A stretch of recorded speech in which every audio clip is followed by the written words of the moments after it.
welcome back to the channel. We did Die Hard last week. The Michael Kamen scores for Die Hard, the first three Die Hard films. And I was thinking, I really enjoyed those films when they came out, and I enjoyed hearing, big orchestral score for what was quite unusual in those days, I think. But at the same time, in fact, the year before Die Hard, there was another film that came out with another score by Michael Kamen that surprised me and excited me. And that was Lethal Weapon. And there were a further 3 Lethal Weapon films, all directed by the wonderful Richard Donner. Not a slouch in the filmmaking and film music arena either. He directed the original Omen, which had an Oscar-winning score by Jerry Goldsmith. Did Superman the movie with a magnificent score by John Williams. So, yeah. But anyway, Lethal Weapon. This is the probably now very expensive La La Land box set. The Lethal Weapon scores have had quite a checkered history with regards soundtrack releases, or non-releases, should I say. But I first saw Lethal Weapon in Carlisle, in the north of England, the year it came out, 1987. I was on leave from the army at the time, and I think I'd seen a trailer, one of those short kind of 15-second trailers on TV, and I thought, yeah, okay. And I knew it was directed by Richard Donner, and he directed Superman the movie, which was one of my favourite films at that stage. So I went to see it, and again, pleasantly surprised. In fact, I thoroughly enjoyed it, and it was quite a revelation with the music, the same way that Die Hard was the following year. I always remember 2 parts of the film where the music stood out, and that was the desert scene, the meet up with Danny Glover and his grenade, and Riggs up on the hill with his sniper rifle, and just the epic scope of it, and the huge score. And I thought, wow, this is absolutely awesome. I hate that word awesome, but it was awesome. And then later on, the escape on Hollywood Boulevard, that cue is just brilliant. So much so they used it again in the following film for the Mulholland chase. But yeah, the score was Michael Kamen, David Sanborn and his saxophone work, and Eric Clapton on the guitar.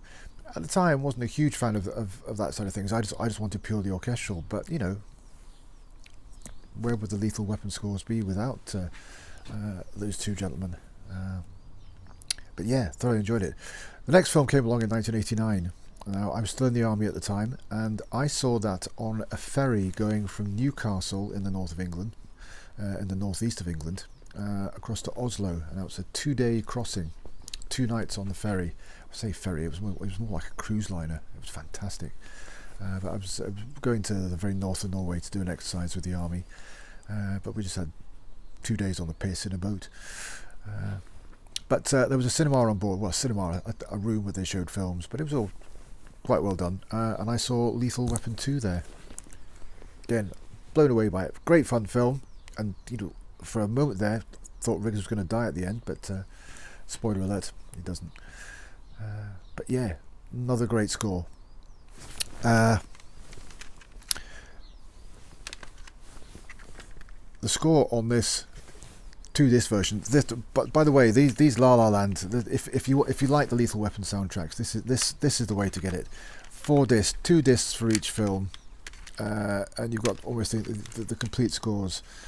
I don't know, was there a release of? I think there was a very kind of minimal release for the score for Lethal Weapon 2. It had the songs on it and a few score tracks, but obviously this has it all, including the Mulholland chase, my favourite cue from the film, which is a reuse of the Hollywood Boulevard music from the first film. But yeah, the third film came out in 92. I'm still in the army at the time. Went to see it with a girlfriend at the time, and it was about the time, beginning of the 90s, where widescreen video was starting to come out. VHS videotapes, with films in their original aspect ratio, which I'd been wanting for so long. And every time I went to the cinema, always looked at the ratio to see, when the video version came out, if it wasn't in widescreen, how much we were actually missing.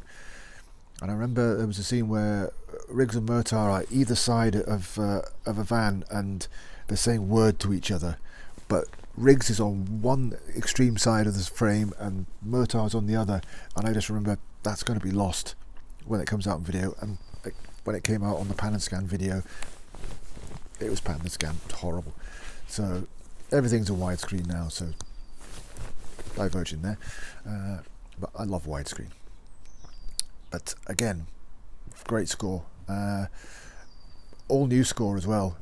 Some storming action material for the gunfight in the subway station and the following kind of car and bike chase. But yeah, more great stuff. We had to wait another 6 years or so for Lethal Weapon 4. And then Lethal Weapon 4 never got a soundtrack release. Why? Michael Kamen, for God's sake. But again, this La La Land release, 2 discs of loveliness. The complete score, I think. But yeah, I love the film. Some people say that it kind of drifted away from what it was at the beginning and became more comedic. That's true, but I enjoyed that. It still kept its hard edge, and the violence was still quite brutal in parts. But again, the score was fantastic. Yeah, 4 great films. Now, apparently there were plans for a 5th film, and sadly Richard Donner died quite recently. Good age though, he's in his 90s. And it would seem that maybe Mel Gibson has taken over the reins of directing, along with Danny Glover starring again. So, do we want to see that? I want to see that. Unfortunately, it won't have Michael Kamen composing the music, because he's sadly no longer with us. But I'll look forward to the 5th film if it comes out. But we have the 4 films already with wonderful, wonderful scores. And if you want these, it's going to be a lot of money, unless La La Land re-release it, or there's a new revamped version. But if you can get a copy of this box set, it at the moment is the definitive box set for this music. So yeah, just a quick overview of Lethal Weapon films, my history with them, the music. Love the films, love the music. Coming up, I've still got reviews of these Jerry Goldsmith at 20th Century Fox stuff to do. I'm going to do the soundtrack challenge, Miss 80s soundtrack challenge as well, 20 questions for 2023. That's coming up in the next week or so. And Daniel, if you're watching, that's your Goonies soundtrack, which I'm sending to you. That came in the mail this morning. Yeah, I don't know if you got it. I think you said that you had an import. Well, this is the real thing, so that's for you. That will be coming to you in the next couple of weeks. Yeah, yet again, freezing my tits off. So I'm going to leave it here. I'll speak to you soon. Good day.